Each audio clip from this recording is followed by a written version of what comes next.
Chapter 1. 1. Linguistics. Listen to a lecture in a linguistics class. Fill in the diagram with the information that you hear. I wanted to talk a little bit about language acquisition. As you all probably know, learning a new language is a process that is not yet completely understood. Linguists examining language acquisition have formulated several theories about it, including one called the transactional model. This model will be our topic for today. Let's start off by defining it. Okay, so first, the transactional model emphasizes the effect of the language environment on the learner. Right. This is a huge part. Let me explain. It means that a learner of a language will be affected by things that he or she is exposed to, different sounds, words, and so on. The most obvious example might be children who learn the same language in different parts of a country. Depending on the environment, in this case geographical location, they might develop different accents. The transactional model can also work in the opposite direction, which is my second point. It also states that the learner can manipulate his or her environment. For example, one child's habit of, using a certain word or phrase might be transferred to the other students in the same class, which is the children's shared environment. Then, soon, all of the students in the class are using this word or phrase, and it becomes habitual behavior in that environment. 1.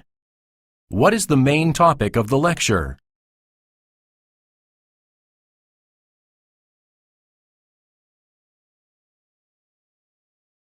2.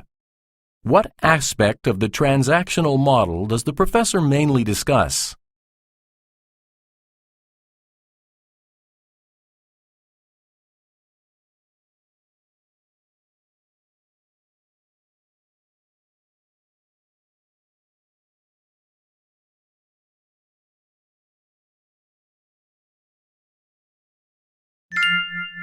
2. History. Listen to a lecture in a history class. Fill in the diagram with the information that you hear. Today, I want to continue our lecture on Alexander the Great. As you already know, Alexander was a Greek military leader who conquered much of the known world in the mid-4th century BCE. An interesting thing is, aside from all the territory he conquered, Alexander the Great also contributed significantly to the spread of Greek culture. Alexander was legendary for his policy of fusion. What I mean by that is that he promoted the assimilation of foreigners in the army. I think I'm still confusing you all. Basically, he was more welcoming of people from other countries than many other rulers in history tended to be. For example, he would have his Greek generals marry noblewomen from Persia. He allowed his own culture to combine with cultures from around the world. Another way that Alexander helped spread Greek culture was by his sheer notoriety. I mean, the guy was practically a superstar, as famous in his day as some of the musicians you might listen to today. When you consider that he was undefeated in battle, it's easy to understand why he had fans around the world. One good example is the Romans. It's said that the Romans really esteemed Alexander and sought to associate themselves with him. One way we can see that is that the Romans all prided themselves on speaking Greek. In fact, it was the unofficial language of the academics. 1.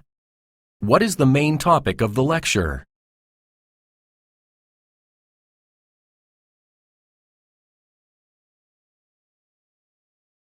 2. What aspect of Alexander's reign does the professor mainly discuss?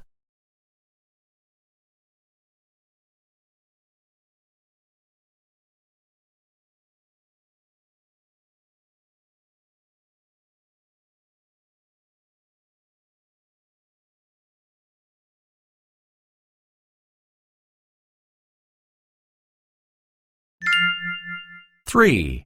Office hours. Listen to a conversation between a student and a professor. Fill in the diagram with the information that you hear. Excuse me, Professor. I was hoping you had a second to talk about class. Hi, Gracie. I'm happy that you came. I've been curious about the students' sentiments toward the class. So what's on your mind? Well, honestly, I guess I'm just having a problem with the setup of the class. I feel like you don't give us the information we need during class, and that we're, kind of wasting time with the group discussions. What do you mean exactly?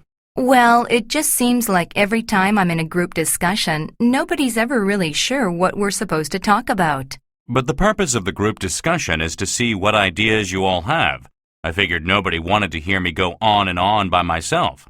No, and I can appreciate that, but I don't know. I mean, you are the authority. And here I was thinking I was probably boring everyone to death with the lectures. No, definitely not. I mean, I'm pretty interested in hearing what you have to say. That certainly gives me something to think about. Thanks for your input. No problem.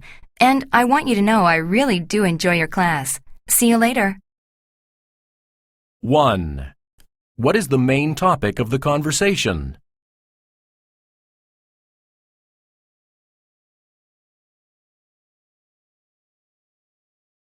2. What problem does the woman have with the professor's class?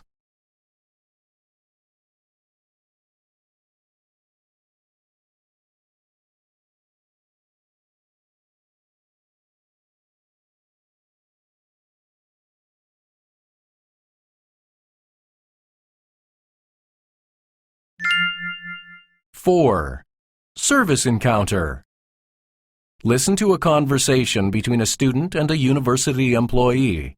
Fill in the diagram with the information that you hear. Hi, did you call about a problem with your internet connection? Wow, that was fast. Anyway, yeah, I just can't seem to connect to the campus network. I've tried just about everything I can think of, but nothing seems to work. Let me do some quick troubleshooting. Let's see. Well, it looks like your hardware is all in working order. Did you get your network password already? My network password? Oops, I didn't even know about that. A lot of incoming students don't know about it. Basically, it's just a way for the campus computing department to track who's on the network. You know, to make sure that only students can access the network. Gotcha. Well, no, I definitely don't have one of those. How do I get one? Normally, you'd have to go to the computing building, but since I'm here, I can walk you through it. First, open up your browser and type universitylogin.edu in the search bar.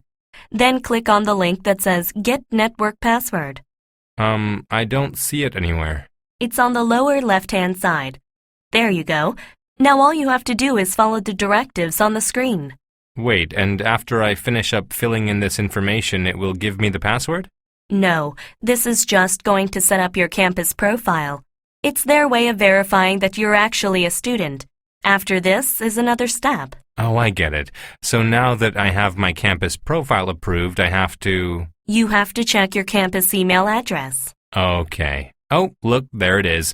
Thanks a lot for your help. 1. What are the speakers mainly discussing?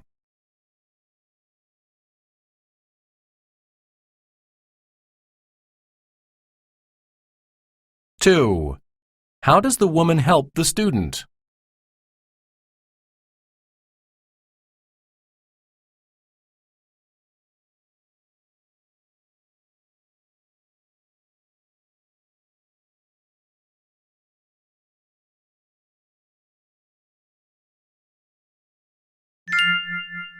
5.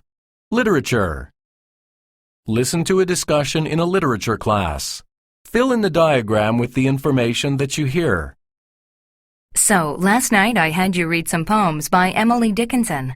I imagine that by now you've gotten a good sense of her style and how different it is from other writers of that period. Today, I want to talk about those differences and how Dickinson sort of blazed the trail for other writers after her. Can anybody start us off with how, stylistically, Dickinson was different from her contemporaries? I guess I would say that her style is characterized by the use of dashes everywhere and, like weird capitalization in places you don't really expect it.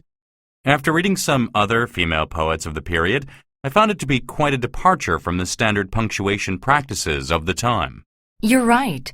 One big difference is that Dickinson didn't follow the accepted rules of punctuation. Dickinson used dashes in her poems to connect ideas that weren't always complete thoughts. Oh, and speaking of complete thoughts, I guess I should mention grammar too. See, she, Dickinson, didn't always use complete sentences either. She used a lot of sentence fragments, and sometimes even used sentences that only consisted of one word. Other poets focused on language that was very clearly grammatical and flowed much better than Dickinson's. Another thing you'll notice that's pretty different are the themes that Dickinson covered. If you remember reading the other poets of the period a couple of weeks ago, they were nothing like Dickinson. All the other poets from that period seemed to talk about religion all the time, but Dickinson would talk about the importance of the individual. Most of her poems were very personal, very emotional. She definitely focused on the importance of the self, and it is refreshing to see topics outside of the standard, someone writing about different subjects than other writers of that period. 1. What are the speakers mainly discussing?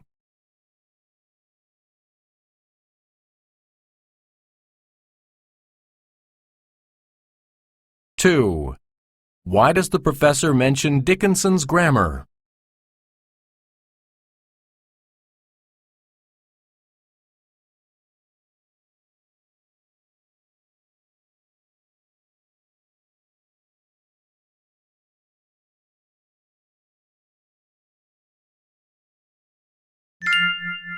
6.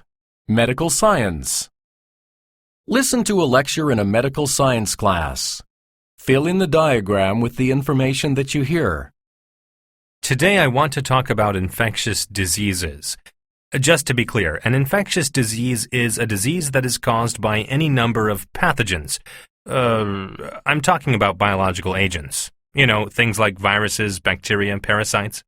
One question I've heard a lot over the years I've been teaching this class is, how did treatable diseases such as smallpox or even the flu kill so many people in the past? Well, let's answer that. First, let's remember that we've come a long way in understanding how diseases are transmitted. Now we know that some diseases can be transmitted through the air we breathe or the water we drink. We now know that our environment can affect our health. It's obvious to us. That knowledge has helped us up our standards as far as hygiene is concerned. So, for example, it's widely accepted that the Black Death that wiped out about 2/3 of Europe was pretty much eradicated when people started being more careful about cleanliness. Remember, the Black Death is thought to have been a bubonic plague, which was spread by rats and the fleas that they carried. When people learned about this, they were able to make changes in their environment to avoid contracting the disease. Another important factor in the mortality rates of infectious diseases is the lack of immunity within certain groups of people. First of all, do you all get what I mean when I say mortality rates? Okay, all that means is the number of people that die from disease. Anyway, the lack of immunity can occur for many reasons. Take the American Indians, for example, who simply had never been exposed to diseases like smallpox, which was, of course, very common in Europe at the time of the first settlers. 1. What is the lecture mainly about?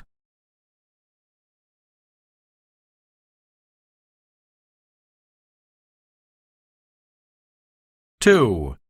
What aspect of infectious diseases does the professor mainly discuss?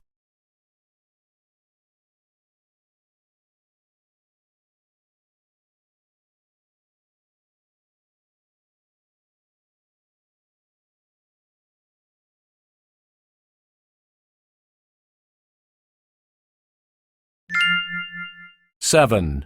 Office hours. Listen to a conversation between a student and a professor. Fill in the diagram with the information that you hear. Excuse me, Professor, do you mind if I ask you a question about the course outline? Hi. I'm sorry. I'm still trying to remember everyone's name. Is it Paul? Right. It must be hard trying to keep track of everybody, huh? Anyway, I was wondering about the course outline. See, here it says that we'll be working from the 3rd edition of Classical Mechanics. Is that right? Yes, that's correct. If you're wondering why I didn't assign the most recent edition, it's a purely economic decision. The editions are virtually identical, and I don't think it's right to have students pay 50% more for the newest edition, if it's all the same anyway. I appreciate that. But the reason I was concerned is because that's the same book that Professor Maggard uses in his introductory course. So I guess I just wasn't sure about how much material will be repeated from that course. Really? I don't understand. Why would he use that book? There are much more comprehensive basic textbooks for an intro course on electricity and magnetism. I think that's a different course. I'm talking about Foundations of Mechanics, or something like that. It's a prerequisite for just about all of the upper-level courses in the physics department. That's why I know about it. I guess that makes sense then. You know, this is the first time I've ever heard about us using the same book. Do you remember what chapter you got up to? If I remember correctly, it was up to Chapter 6, which would be, Calculus of Variations. Well, I'm kind of surprised that that's as far as he took you all in the survey course on classical mechanics, especially since it's a prerequisite for the department. But anyway, as for your question, unfortunately there will be some overlap. I can tell you right now that we'll be blowing through the first 6 chapters within the first couple weeks of class.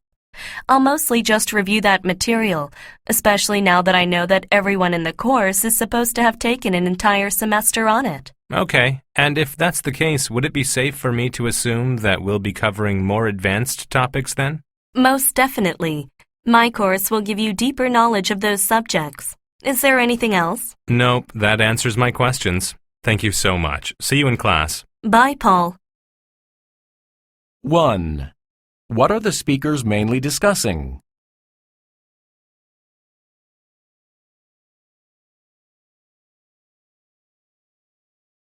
2. What concerns does the student have about the professor's textbook choice?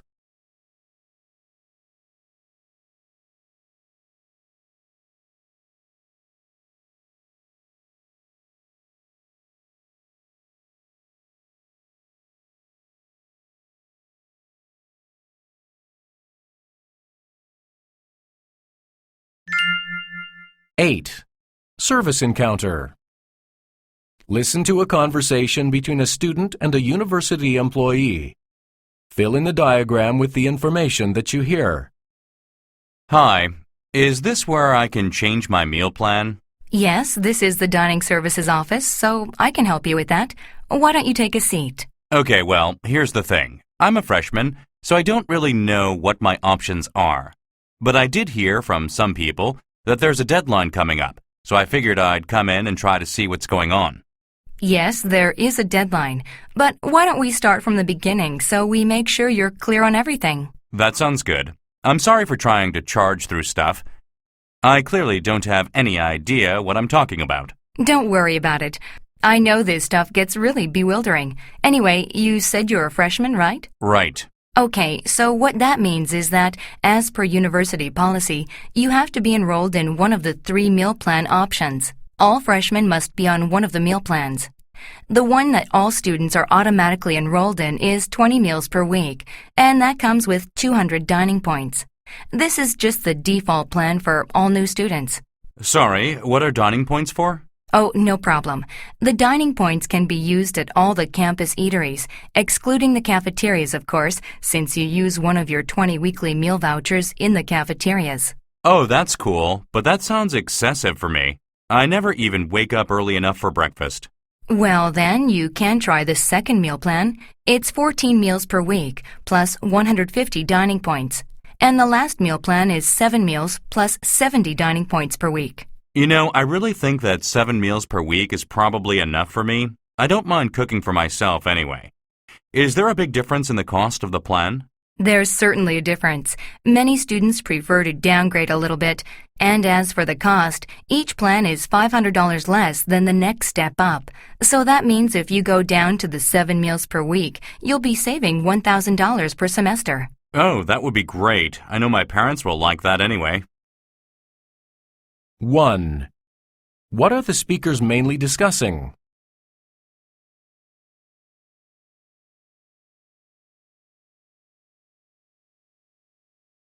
2. Why does the student want to change his meal plan?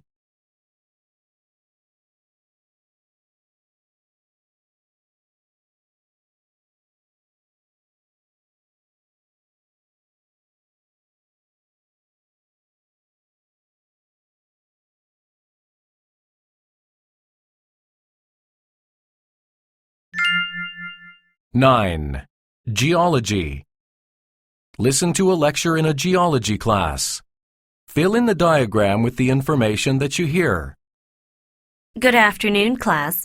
Today we're going to talk about landslide processes and types. I know that for most people a landslide is a landslide, but there are actually different kinds. What they have in common is that they all involve rocks and soil and other debris moving down a slope. So if there aren't any questions, I'll talk a little bit about these three types. The first type I'm going to talk about is creep. Just in case you're wondering, I think your textbook calls it downhill creep. It's the same thing. Anyway, creep is when rocks and soil move slowly down the side of a slope. This mostly occurs because of gravity. This phenomenon is responsible for the gentle, rounded slopes you often see on hillsides. Creep is affected by several factors, including the grade of the slope and vegetation. Another important factor in creep movement is water. Some water will act like glue and help keep the slope fixed. However, excessive water causes the creep to move faster. Creep happens so slowly that you can't really see it. However, if you take a look at the vegetation in an area, you can tell if it is happening. For example, in regions where creep has taken place, you'll find curved tree trunks or bent fences. Okay, let's move on then. The second type is most commonly known as a mudslide, but geologists prefer the term debris flow. You all probably think I'm being nitpicky about the term, but they actually do refer to different processes. We'll use the scientific terms. Debris flow, unlike downhill creep, moves pretty rapidly. It's pretty much comprised of the same rock and soil materials. However, a debris flow can be recognized by the rocky front, which is called the head, and the slushy, concrete-like tail end. As with creep, there are different factors that cause debris flows, but excessive water is usually to blame. What happens is that the loose soil on the slope becomes saturated and causes it to, just slip off. Finally, let me talk a little bit about debris avalanche. It's pretty much the same process as a creep, except that it moves extremely fast, just like an avalanche of snow. So yeah, this is a very dangerous kind of flow. A debris avalanche can travel several kilometers before losing speed. It can also have devastating effects on landscapes. For example, many areas affected by debris avalanches are permanently altered. 1. What is the lecture mainly about?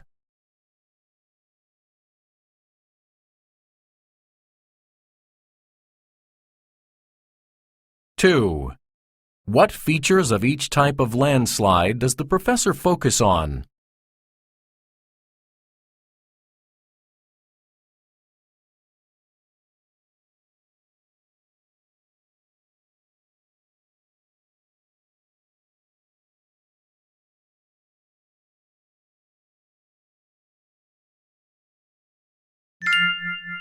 10. Zoology. Listen to a discussion in a zoology class. Fill in the diagram with the information that you hear.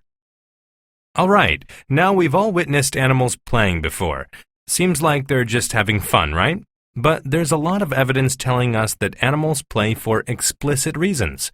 So let's all take a moment to think of the possible reasons why animals might play. Outside of having fun, of course. We'll come up with some theories. Any ideas? Well, it's a learning tool, right? And considering they're playing at fighting, wouldn't it be, in a way, practicing to hunt other animals? Great idea. Let me use wolves to support that idea. Okay, so young wolves always engage in a sort of play fighting. In fact, mothers will encourage this conduct. The mother will do this because she knows that the cubs will need those skills once they go off on their own. They will need to be able to defend themselves against attackers, and they will need to be strong enough to hunt other animals. Yeah, but I've studied wolves before, and I thought their fighting was real. I mean, they would actually fight, not just play. Isn't that true? You're right, wolves do fight each other, and they do this for a few different reasons, but I just want to focus on one. And actually, we're going to bring the discussion back to play fighting, but I promise I'll answer your question in more detail. Hold on. I think I might know what you mean. Are you saying that when animals really fight, they are just doing it for the same reason as when they play fight? Not exactly. What I mean is that play fighting actually establishes a sense of hierarchy in the pack. I realize that was a lot of information. Let me slow it down. What I mean is that, and make sure you write this down, animals use play fighting to develop a sense of place in the group. You know the term alpha male, when one wolf is the leader of the group? Well, as you know, wolves can't exactly vote for a leader like we do. So instead, wolves use play fighting. When wolves fight with each other, they learn which one is the strongest. That wolf will become the head of the pack. So I still don't understand why wolves would really fight then. Well, sometimes there might be a dispute over which one is the leader. Maybe another wolf thinks it should be the alpha male. So it's the same idea of developing the social structure, but the fighting becomes real. 1. What is the lecture mainly about?